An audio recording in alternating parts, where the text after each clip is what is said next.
Shopping டாஸ்கில் இந்த முறை பிக் பாஸ் வந்து ஒரு ட்விஸ்ட் வைக்கிறாருங்க. நம்ம எல்லாருக்குமே தெரியும், போன வாரம் வந்து ஷாப்பிங் ரீபேமெண்ட் டாஸ்கில் வந்து தோத்துட்டாங்க. அதனால ஒருவர் மட்டுமே ஷாப்பிங் செய்ய முடியும்னு பிக் பாஸ் அறிவிச்சிருந்தாரு.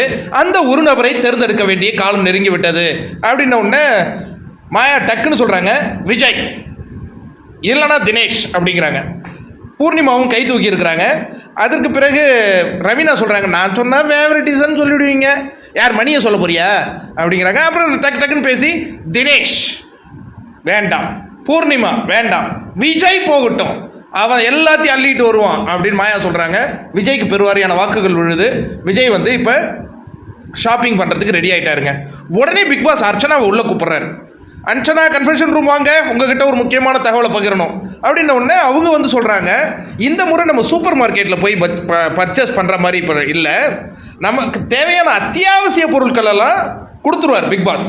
அதற்கு பிறகு லக்ஸுரி பொருளுக்கு பிளாஸ்மாவில் ஒளிபரப்புவாங்க. அதை பார்த்துட்டு விஜய் மட்டுமே எழுதணும், வேறு யாராவது துணை புரிஞ்சிங்கன்னா 0 ஆகிடும் பார்த்துங்க அப்படிங்கிற மாதிரி ஒன்று சொல்கிறாங்க.